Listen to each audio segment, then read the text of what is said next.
Amado Carrillo Fuentes left his village in Sinaloa at the tender age of 13, telling his family that he would return when he was rich. And that was a promise he would keep, becoming the Mexican drug lord known as El Señor de los Cielos, or the Lord of the Skies, and who would ultimately seize control of the Juarez cartel. So how in the world does a kid from a poor village in Sinaloa become the El Jefe de Jefes, or the boss of bosses among the Mexican drug cartels? Well, you're about to find out.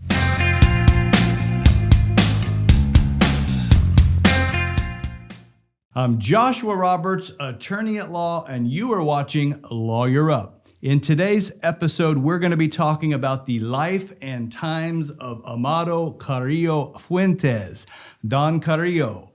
We will track him from his childhood in a poor village in Sinaloa to his introduction into the first large-scale drug trafficking organization in Mexico's history. We're going to look at his interest in aeronautics and follow him as he moves up in the cartel world under the tutelage of his uncle Don Neto. We will talk about his big promotion from a pilot smuggling dope to being in charge of and facilitating the delivery of most of the cocaine coming into Mexico out of South America.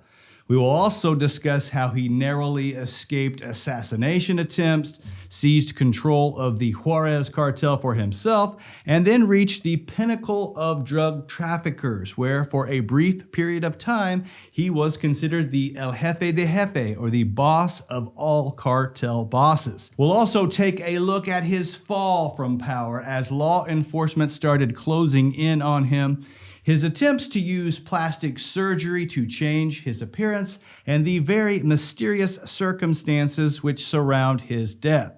All and more in today's episode. Hey, if you enjoy the episode, hit that like button for me. If you got something to say, put it in the comment sections below.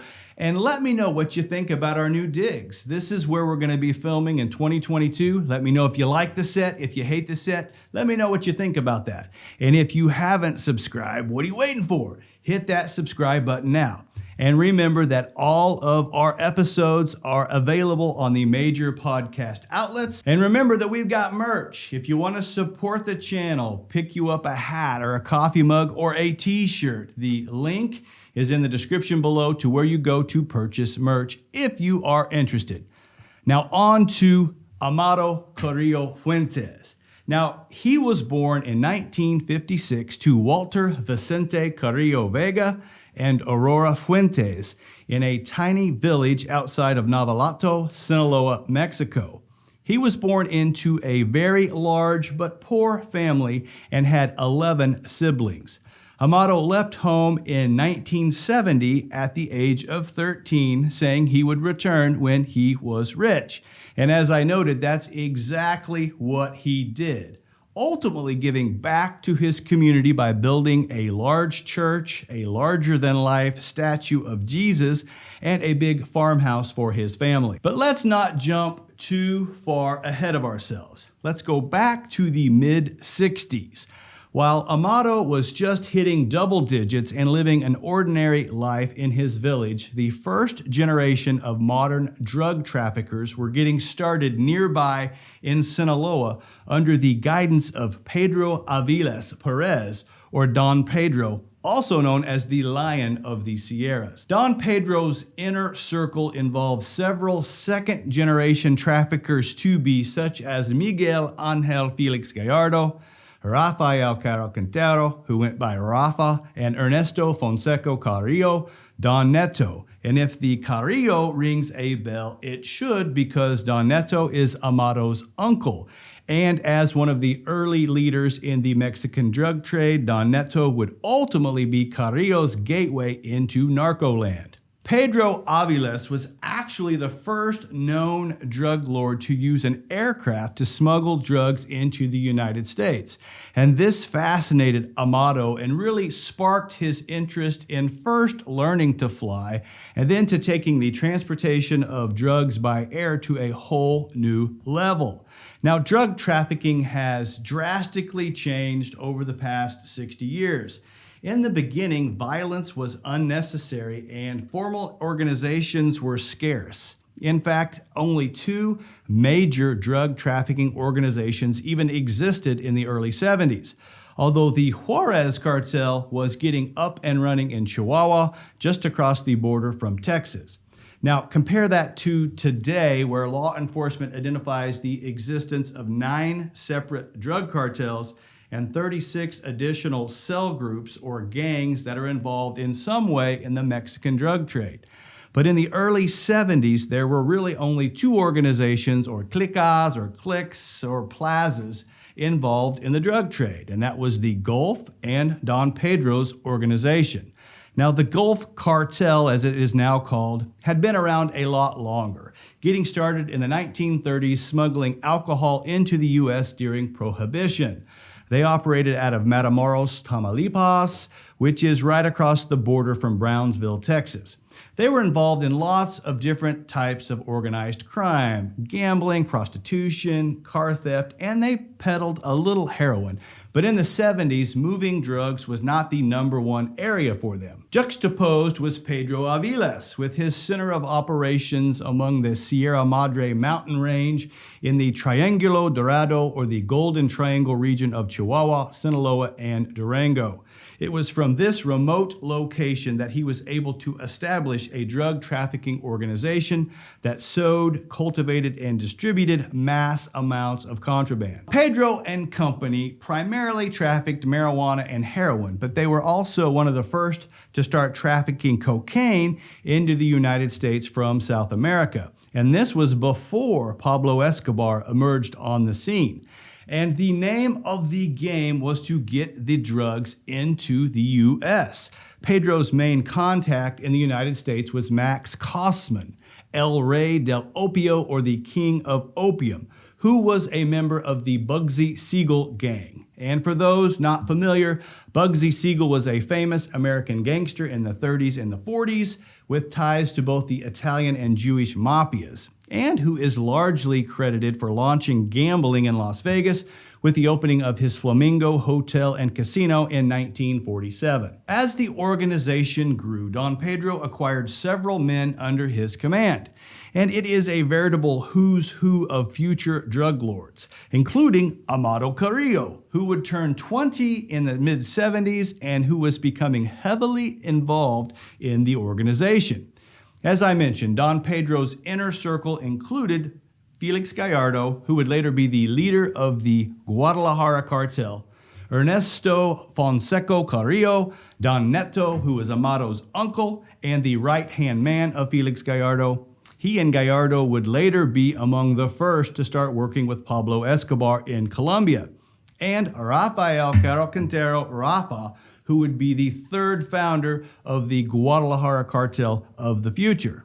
Then there was the second rung of guys, which included Pablo Acosta Villarreal, El Zorro de Ojinaga, or the Ojinaga Fox, who worked closely with Amado Carrillo. Then all the way down the totem pole and just getting started in cartel world were the youngsters. Our boy, Amado Carrillo Fuentes, who would later revolutionize smuggling cocaine through the air with his fleet of airplanes, and who would seize control of the Juarez cartel for himself. Ismael El Mayo Zambala, who would become one of the founders of both the Juarez and the Sinaloa cartels after the Guadalajara broke up. Another fellow you may have heard of, Joaquin Guzman El Chapo of Sinaloa cartel fame. And then finally, both the Arellano Felix brothers and the Beltran Leyva brothers were all getting their start in narco world at this time. And things went well during the mid-70s. Amado started doing menial tasks and acting as a driver, but eventually learned to fly, becoming a pilot in Don Pedro's group. As time marched on, several other traffickers or drug plazas began to spring up throughout Mexico. And then things started going sideways for this bunch in 1978. Info from both the United States and Mexican authorities would later reveal that a power struggle had emerged between Don Pedro and Felix Gallardo that would ultimately lead to each man plotting a way to seize control for himself. And we know that just prior to Don Pedro's death, there was a meeting of leaders of the various plazas that had emerged in Mexico. Gallardo wanted to establish one large group of major drug traffickers. Don Pedro didn't really see the need and took particular offense when one of his plaza rivals credited Gallardo for bringing all of the parties together. Regardless, shortly after this meeting, Don Pedro is killed, and to this day, much mystery surrounds his death, as there are several different versions of how that went down. For a full rundown of Don Pedro's organization and the fascinating details of his death, check out the full-length video on the history of Pedro Aviles Perez on this channel. With the death of Don Pedro, Felix Gallardo, Don Neto, and Rafa would then take over the organization's leadership. And pursuant to the earlier meeting, they coordinated all of the various plazas, their production and operations, and formed the core of what became known as the Guadalajara cartel. And then these guys took slinging dope to the next level. They started with producing high-quality seedless marijuana in mass quantities from large multi-acre fields. They were also the first Mexican cartel to start working with Pablo Escobar and the Medellin cartel in assisting with trafficking boatloads of cocaine across the United States border. This was primarily facilitated through Honduran smuggler Juan Ramon Mata Ballesteros and then by Amado Carrillo. So drug trafficking in the early 80s was dominated by the Guadalajara cartel, who saw future legendary traffickers like Amado, El Chapo, and El Mayo moving up in the organization. It was also during this time period that a third drug cartel rose to prominence in Chihuahua, just across the border from El Paso. The Juarez cartel had now grown into a big boy in the narco world, and it had a major advantage as it was right on the United States border. And this was a perfect staging area to bounce cocaine into the United States. So it's the early 80s and life was good with the Guadalajara cartel. Really good, because much of what they were doing was being protected by local law enforcement, politicians, and the United States CIA, who was using the Mexican drug trade to secretly fund Ronald Reagan's war against communism in Nicaragua. And after the Iran-Contra scandal blew up, it became the only way that Contras were receiving financial support. However, not everybody in law enforcement was on board. The United States DEA and the Mexican military were still seeking to bust drug traffickers. So, in 1984, acting on information from U.S. DEA agent Kiki Camarena, 450 Mexican soldiers backed by helicopters destroyed a 2,500-acre marijuana plantation known as Rancho Buffalo that had an estimated annual production of billions of dollars. This was an unbelievable blow to the Guadalajara cartel and to the United States' ability through the CIA to fund ongoing operations of the Contras in Nicaragua. And this was the second field that was busted by Kiki, so he had become quite the problem. The DEA says by January of 1985, quote, Kiki was extremely close to unlocking a multi-billion-dollar drug pipeline involving the CIA, Mexican government officials, politicians, local police, and the Guadalajara cartel. And it was because he was about to expose the entire operation that he was abducted in broad daylight on February 7th of 1985. Kiki was surrounded by 5 armed men, a mixture of Mexican Secret Service and Guadalajara men, who threw him into a car. Camarena was then taken to a mansion being used by Rafa. There, Kiki was beaten, tortured, and interrogated over a 30-hour period. Ultimately, Camarena's body was found almost a month later, wrapped in plastic and ditched next to a ranch in Michoacan. It is a fascinating story with complicity of the United States CIA, but the specifics are beyond the scope of this video. However, if you are interested, the entire story of Kiki Camarena is also available on this channel. Camarena's torture and murder prompted a swift reaction from the US DEA, which launched Operation Leyenda or Legend, the largest DEA homicide investigation ever undertaken. Under pressure from the U.S. government, Mexican officials quickly apprehended Don Neto and Rafa, but Felix Gallardo was able to evade arrest until 1989. In the midst of all of this Kiki chaos, Amado Carrillo had been working as a pilot for the Guadalajara cartel when he was promoted by his uncle Don Neto and sent from Sinaloa to Chihuahua to oversee the cocaine shipments coming in from South America and to manage its distribution among the local plaza bosses. It was from here that he would build a fortune with Juan Mata Ballesteros and his fleet of planes. So there are two major U.S. border crossings in Chihuahua, at Juarez and at Ojinaga. Amado would learn about border operations from the founders and leaders of the Juarez cartels in each city. Pablo Acosta Villarreal, El Zorro de Ojinaga, the Ojinaga Fox, was obviously stationed in Ojinaga, and Rafael Aguilar Guajardo was in Juarez. Now, Aguilar was also a federal police commander in the DFS, which was the Mexican equivalent to the United States CIA before it was disbanded, which was, super handy for a drug cartel. And it's another example of how the Mexican drug trade works best when you can protect it with money and government corruption rather than bullets.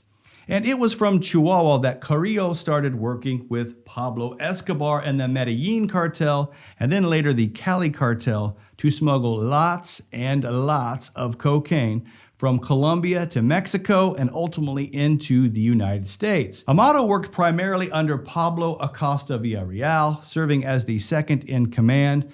That was until 1987 when Acosta was killed during a cross-border raid by Mexican federal police in the Rio Grande village of Santa Elena. His death left Rafael Aguilar Guajardo with the sole control of the Juarez cartel. As I mentioned, during this time, Amado was essentially in charge of getting Pablo Escobar's cocaine from Colombia to Mexico. And the only real way to cover that much ground consistently is through the air. So Amado took the money he made and invested in a few airlines and some planes of his own. He used those jets to transport cocaine from Colombia to Mexico and then into the United States and Canada. Now, the concept wasn't new, as pilots like Barry Seal and George Jung had used small planes to fly cocaine into the United States under the radar. Problem was, Amado needed to move a lot more cocaine. So you just use bigger planes, right? Well, yes, and the planes that Carrillo purchased were full-sized passenger jets that could hold huge amounts of cocaine. The problem is planes that size can't fly under the radar. So he flew over them. Most commercial traffic flies at between 30,000 and 39,000 feet. So Amado just took it up another 10,000 feet to a cruising altitude of nearly 50,000 feet. Now, there's a reason that commercial planes don't fly that high. It's because the air up there is too thin to breathe.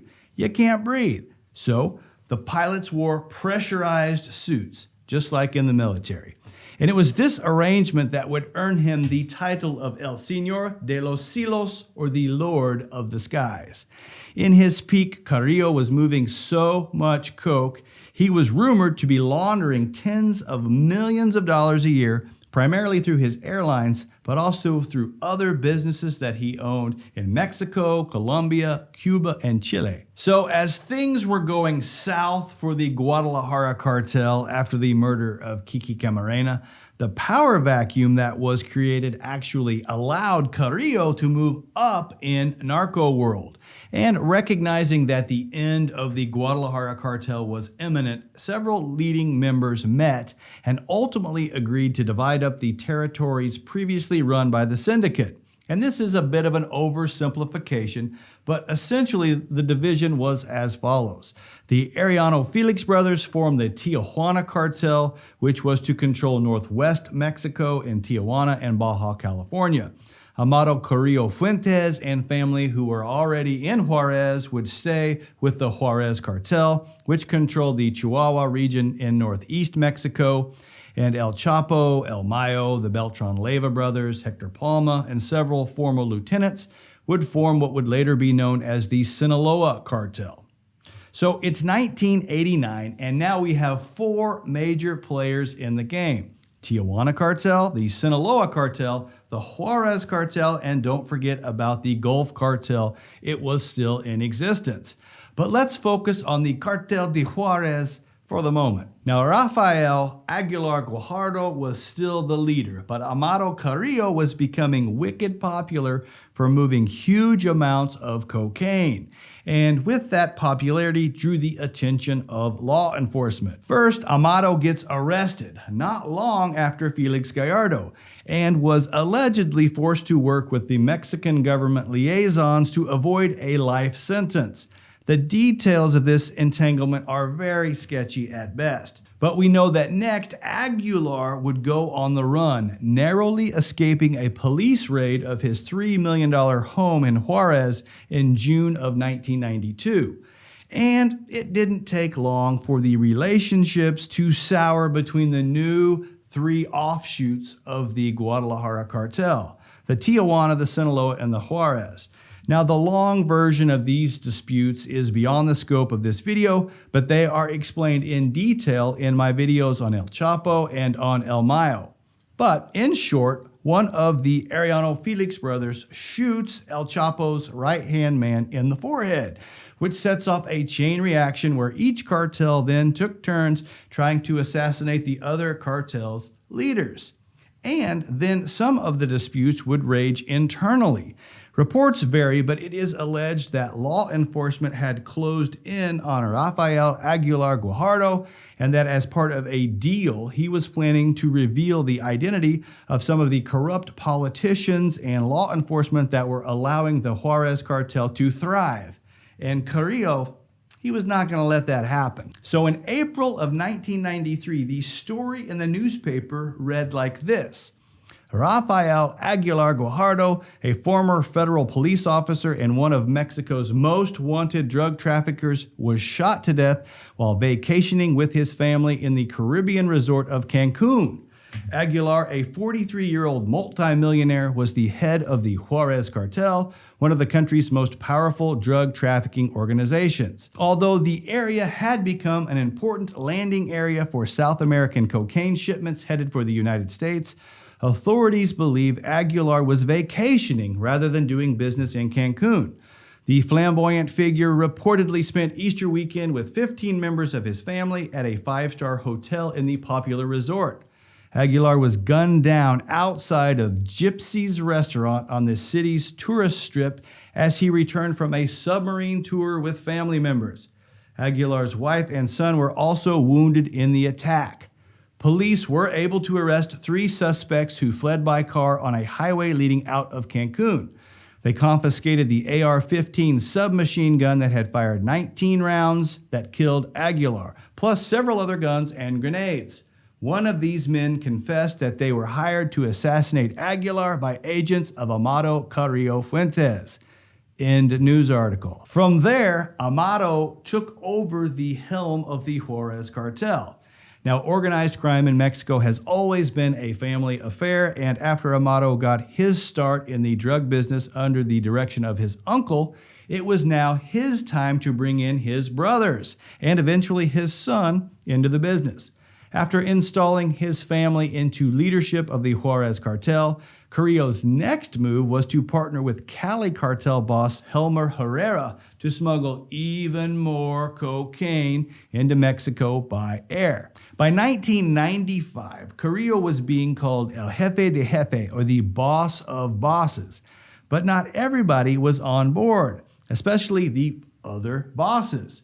Under his leadership, the Juarez cartel had taken a big bite out of the Gulf cartel's action and coke trade across the Texas border and the Tijuana cartel's action out west. So revenge was to be expected. And on November 17th, 1995, Carrillo and family were just finishing up a dinner at about 10 p.m. at Bali Bali, a fancy seafood restaurant in Mexico City, when 12 men with machine guns entered the restaurant.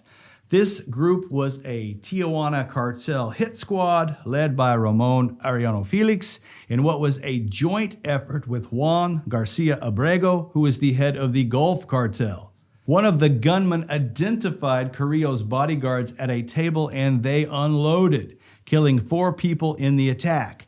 They hastily left the restaurant, satisfied that they had just assassinated Don Carrillo and his men. While they did kill 3 of the bodyguards, Amado was seated elsewhere and was able to ride out the attack underneath a table and then was whisked away in a getaway vehicle. Not long after the incident, Juan Garcia Abrego of the Gulf cartel was arrested, which further opened the door for Amado, who was then able to knit together a network of cartels, including the Sinaloa and the Pacific cartel, who now exchanged information and equipment on smuggling routes instead of gunfire. Law enforcement would refer to this group as the Mexican Narcos Federation. The new network was so efficient that law enforcement stated that 25 tons of cocaine worth $500 million could be transported on Don Carrillo's planes, which now included 2 French-built Caravelle passenger jets and a modified Boeing 747, in 48 hours. In his peak, Amado's wealth was estimated at $25 billion, rivaling that of Pablo Escobar. Which begs the question, what was he doing with all of that money? Well, all kinds of crazy things. Carrillo had a 37,000 square foot mansion in an upscale neighborhood in Mexico City. Now, it was normal on the outside. Inside, it had safari zebra print walls, was full of red velvet decor, and had giant disco balls hanging over the bar. Carrillo was definitely flashy, having custom gold-plated weapons made with his initials encrusted in diamonds on the handle. He was also building a $5 million mansion called the Palace of 1001 Nights in Hermosillo, Sonora. It looked like something out of the movie Aladdin. Construction on the 27,000 square foot mansion started in 1992, but was never completed, being seized by the government in 1993. The house then sat abandoned for several years, being used by vagrants and party seekers and being gradually covered in graffiti. In 2006, the governor asked that the federal government tear down Carrillo's mansion, to which it agreed, although actual demolition did not begin in earnest until 2020. So what else was he doing with his money? Well, at his peak, Carrillo was spending millions of dollars in bribes, and at one point even threatened the president of Mexico, telling him that if the cops didn't back off, he'd pull all of his money out of the Mexican economy, causing it to collapse. And although it's not clear if that could actually happen, El Presidente wasn't taking any chances and dialed back the pressure on Amado, at least for a brief spell. But when the pressure returned, it was tenfold. First, Amado lost his influence with Mexico's security forces starting late in 1996, and then he became the main target of law enforcement. Now, up until this point, Carrillo was basically able to do whatever he wanted and was operating relatively free of any government or law enforcement intervention. Now in the state of Morelos, just south of Mexico City, which became his home base. It was there that Carrillo owned a house where he regularly held narco fiestas, and this house was just 3 blocks away from the governor's official residence. It had always been obvious that Carrillo was operating above the law, but now with the revelation that the governor, Jorge Carrillo Olea, was not only allowing the operation but also apparently complicit in it, the citizens began silent marches and protests. Ultimately, the governor was forced to resign and then was arrested as pressure to capture Carrillo intensified among both the United States and Mexican authorities. In January of 1997, Carrillo barely escaped a raid by Army troops at a wedding party of his sister in Sinaloa.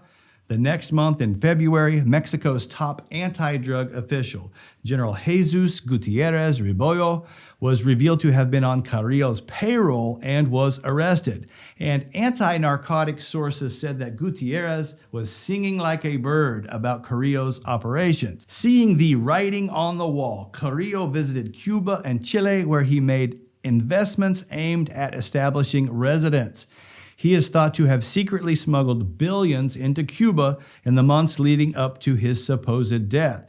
It was also during this time that he was making plans to undergo plastic surgery and radical liposuction to change his identity.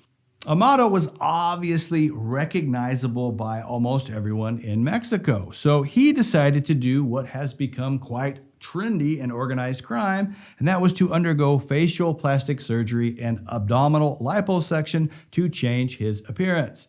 So a team of doctors, including Jaime Godoy, Ricardo Reyes, Carlos Avila, and Ramon Lopez Salcido, was assembled for the makeover. And it was well known that Carrillo had undergone minor plastic surgery in the past to change his appearance to avoid detection by authorities. Through these surgeries, he had earned the nickname the Capo without a face because police didn't know exactly what Mexico's most powerful drug boss looked like. But this was to be a major reconstruction to render his body and face totally unrecognizable. So on July 4th of 1997, at the posh Santa Monica Maternity Hospital in Mexico City, Carrillo went under the knife. After 8 hours of surgery, being given anesthetics and a concoction of drugs that experts would later say contradicted all medical science, Carrillo was alleged to have died due to heart failure. The mechanism of his alleged death is disputed between the anesthetic drug cocktail and complications stemming from a malfunctioning respirator. Carrillo's open casket funeral was televised. It was lush and lavish, but his face was beyond recognition. The tip of his nose looked like it had been snipped off. His eyelids were purple with bruises and scars due to the surgical incisions. His chin had been reshaped with a surgical implant, sliced open during the autopsy and hastily stitched back together with thick white thread. Carrillo's body looked withered, partly because several liters of fat had been sucked out of him. And despite this horrid appearance, the funeral was open casket, and conspiracy theorists to this day insist that a substitute was killed and his corpse surgically altered to make it look more like Amado. His cousin Sergio Carrillo would spread that exact rumor after the funeral, saying, quote, "Amado is fine, he is alive." And the dispute rages on even today as to whether Amado Carrillo Fuentes was in that coffin. Evidence that he is actually dead came from his mother, Aurora Fuentes, who identified the corpse as that of her eldest child. Of course, if he had planned a disappearance, this would fit right in. The surgeons who had operated on Carrillo were charged with murder, as prosecutors concluded that they, with the intention of killing Carrillo, had intentionally administered a fatal anesthetic concoction. Regardless, in November of 1997, law enforcement would identify 2 mutilated bodies found in sealed drums along a roadside in Guerrero as that of Dr. Godoy and Dr. Reyes. The corpses, partly encased in cement, were blindfolded and handcuffed and had been burned, battered, and strangled. Law enforcement, of course, believes that this was punishment for the doctors allowing Carrillo to die. The Mexican government also announced that DNA tests had definitively identified the corpse as Carrillo's. The head of the United States DEA, Thomas Constantine, confirmed that the fingerprints of Carrillo's corpse matched those on a border crossing guard from his early days as a drug mule. He would say that the rumor that he is alive has as much credibility as the millions of sightings of the late Elvis Presley. Ultimately, very little paperwork exists about his death. The political magazine Animal would request documents on the autopsy of Amado Carrillo.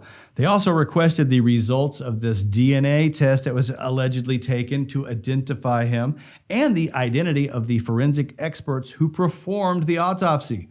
The Attorney General would ultimately respond that there were no records kept regarding the DNA obtained or the autopsy performed. Not likely. Carrillo was also reportedly spotted by members of the Mexican press visiting his daughter years after his apparent death. So there are multiple theories speculating as to what happened to Carrillo under the assumption that maybe he did not die in that surgery. The most prevalent theory is that he is living the life of luxury with his girlfriend in Cuba. One report claims that he is living in Chile and has been working with the FBI to bring down Mexican cartels. Regardless, we do know that after Carrillo's funeral, he was no longer directly involved in the leadership of the Juarez cartel. And after a brief turf war erupted over control of the cartel, Amado's brother, Vicente Carrillo Fuentes, became the leader. Vicente then installed his brother Rodolfo and his nephew, also named Vicente, into cartel leadership. He formed a partnership with Juan Jose Espargoza Moreno and mended fences with other drug lords such as El Mayo, the Beltran Leyva brothers, and El Chapo. That alliance of drug lords from contiguous Mexican states became known as the Golden Triangle Alliance because of its three-state area of influence: Chihuahua, which borders the state of Texas, Durango, and Sinaloa. The alliance was important because it gave everyone easy access to the U.S. border. And for a moment, the group became arguably the most powerful drug federation in the world. But it was short-lived as the relationship between the groups grew unstable. In the early 2000s, as El Chapo, the Sinaloa cartel drug lord, refused to pay the Juarez cartel for the right to use some of the smuggling routes into the U.S. So bad blood reemerged, and in 2001, after El Chapo escaped from prison, several Juarez cartel members actually defected to the Sinaloa cartel. In 2004, Vicente's brother was killed, allegedly by the order of El Chapo. So Vicente retaliated by assassinating El Chapo's brother in prison. This ignited an all-out war between the cartels, wherein they have remained locked in vicious battle for control of the border town of Juarez. The fighting between them has left thousands dead in Chihuahua over the years. And since that time, the Sinaloa cartel has actually taken over a significant amount of the Juarez cartel's former territory and now controls one of the primary transportation routes for billions of dollars worth of illegal drug shipments entering the United States from Mexico. In 2009, the Office of the Mexican Attorney General seized warehouses that they believed belonged to the Juarez cartel and used to store weapons and cocaine. They also seized over 60 other properties belonging to Carrillo and or the cartel and froze bank accounts amounting to over $10 billion originally belonging to Carrillo. In April of 2009, Mexican authorities would arrest Carrillo's son, Vicente Carrillo Leyva, and in September of 2011, the Mexican Federal Police would report that the cartel was now known as the Nuevo Cartel de Juarez, or the New Juarez Cartel. Its leader, Vicente Carrillo Fuentes, having retired following a reported illness, with brother Alberto, aka Ugly Betty, taking over, at least until his arrest in September of 2013. Vicente himself would be arrested in October of 2014, and today the Juarez's current known leader is Juan Pablo Ledesma. In 2020, the Mexican government auctioned off several properties owned by Amado Carrillo Fuentes. The auction included 77 cars, 5 airplanes, 5 homes, 107 lots of jewelry, and brought in over $5.3 million US. His Mexico City home sold for more than $2 million alone. In its prime, the Juarez cartel was a dominant player controlling a large percentage of the cocaine traffic from Mexico into the United States. The loss of Amado Carrillo Fuentes in 1997 was the beginning of an ultimate decline of the Juarez cartel, as Carrillo relied on ties to Mexico's top-ranking law enforcement and politicians to provide protection for his operations. And the group really has never been able to re-establish these relationships. Despite claims that the Juarez cartel has faded, law enforcement still identifies it as operational in 21 different Mexican states. And the cartel continues to engage in very public displays of violence against their present rival, the Sinaloa cartel. If you would like to know more about the life and times of Amado Carrillo Fuentes, he is a major character in the Narcos Mexico series on Netflix, and a fictionalized version of the Juarez cartel also plays a central role in the television series Breaking Bad and its prequel, Better Call Saul. So that's the episode. I hope you enjoyed it. If you did, hit that like button for me. If you got a comment, you got something to say, put it in the comment section below. And remember, I want to hear comments about our set. Do you love it? Do you hate it? Let me know. If you haven't subscribed, do it now. Hit the subscribe button, hit the notification bell so that you know every time we upload. And remember, I love it when you guys share me on social media. That is all for today. Again, my name is Joshua Roberts, attorney at law, and you've been watching Lawyer Up. Send lawyers, guns, and money.